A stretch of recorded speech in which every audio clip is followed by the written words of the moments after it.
Hello সবাইকে, সবাই কেমন আছো? আশা করি সবাই ভালো আছো। কুহেলি ব্লগ চ্যানেলে তোমাদের সবাইকে জানাই স্বাগত। যারা যারা নতুন বন্ধু আছো তারা কিন্তু প্লিজ আমার চ্যানেলটা সাবস্ক্রাইব করে দিও। ভালো লাগলে একটা লাইক করো, যাতে আমি তোমাদের সামনে প্রতিদিন আরও ভালো ভালো ভিডিও আনতে পারি। তো বাড়িতে এসে দেখলাম যে গাছপালাগুলো লাগিয়ে গেছিলাম সেগুলো কিন্তু বেশ বড় বড় হয়ে গেছে। আবার দেখো ঢ্যাঁড়স গাছগুলোতে ঢ্যাঁড়স ধরাও শুরু হয়ে গেছে। পুঁই গাছটাও কিন্তু বেশ বড় হয়েছে, এদিক ওদিক ডালপালা বেরিয়ে একদম মানে একটা বেশ ঝাড় টাইপের হয়েছে। কলমি শাক, লঙ্কা গাছ সব কিন্তু দেখছি খুব সুন্দর হয়েছে, তাই না? নিজে হাতে করে লাগানোর পরে যদি সেই গাছ জিনিস থেকে ফল হয় বা মানে এটার যে একটা তৃপ্তি, মানে সেটা বলে বোঝানো যাবে না, যেটা আনন্দ। তারপরে একটা দেখলাম যে তোমার পেঁপে গাছটা তো দেখছি ফুল এসেছে, দেখা যাক কবে পেঁপে হয়। তো আজকে ঠিক করেছি যে ঢ্যাঁড়স তুলে একবারে আজকে ঢ্যাঁড়স আলু ভাতে করব, কলমি শাক ভাজা, আর সাথে থাকবে মাছের ঝোল। তো এখন আমি বাপরে কি শক্ত, তুলতেই পারছি না ঢ্যাঁড়সটা। ভাবলাম তো এটা ছুরি নিয়ে এলেই ভালো হতো দেখছি। তো ঢ্যাঁড়সগুলো আমি তুলে নিলাম, 3টে হয়েছিল আমার আর আমার বরের জন্য, আমাদের দুজনাকার জন্য 3 পিসই এনাফ। তো দেখো ঢ্যাঁড়সও তুলে নিয়েছি, সাথে তোমার কলমি শাকও তুলে নিয়েছি, আর 2টো লঙ্কা ছিল, লঙ্কাগুলোও তুলে নিয়ে এলাম। ঢ্যাঁড়স আলু ভাতেতে কাঁচা লঙ্কা সেনে খেলে কিন্তু খুব ভালো টেস্টি হয়, তাই না? তো এটার যে একটা আনন্দ, এটা কিন্তু তোমাদেরকে আমি বলে বোঝাতে পারবো না। তারপরেতে ছেলেকেও রেডি করে দিয়েছিলাম, ওর তো স্কুল শুরু হয়ে গেছে। তো কিছু হোমওয়ার্ক ওর ইনকমপ্লিট ছিল, যেহেতু অনেকদিন মামা বাড়িতে থাকা হয়েছিল, মানে বুঝতে পারিনি যে অতদিন থাকবো। তো সেগুলো একটু করে নিচ্ছে, কারণ কপিটা তো জমা নেবে, তো তার জন্যই ভেবেছিলাম যে জামাই ষষ্ঠীর পরই চলে আসবো, তো বাড়িতে এসে হোমওয়ার্কগুলো করবে। কিন্তু সেটা তো হয়ে মানে হয়নি।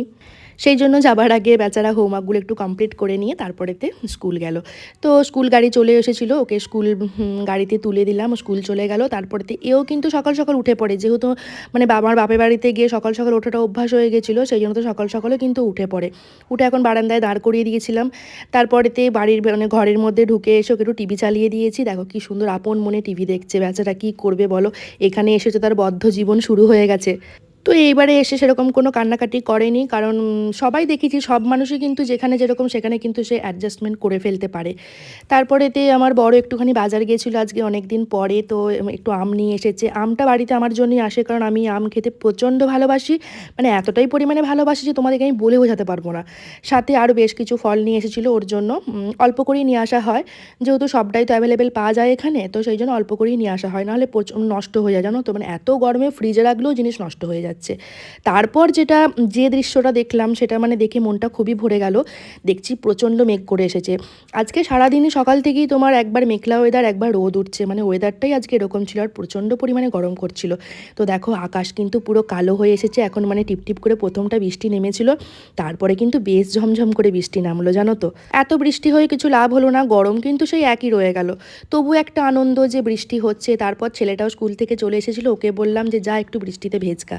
আমরাও যখন ছোট ছিলাম, যদি অনেক দিন পরে বর্ষাকালে বৃষ্টি হতো, আমরাও কিন্তু ছাদেতে গিয়ে ভিজতাম, জানো তো।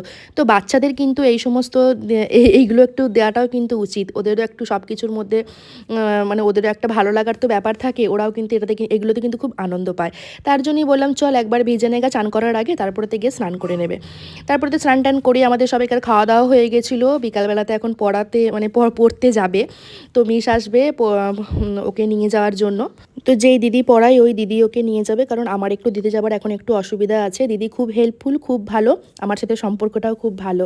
তো সেই জন্য দিদি বলেছে কোনো অসুবিধা নেই, এই কদিন আমি ওকে দিয়ে আসা নিয়ে আসা করবো। তো এরকম ম্যাডাম পাওয়া একটা ভাগ্যের ব্যাপার। তোমরা যদি এরকম মানে এই দিদির কাছে, সেই জন্য বলছি না, দিদি কিন্তু খুব যত্ন সহকারে পড়ায়।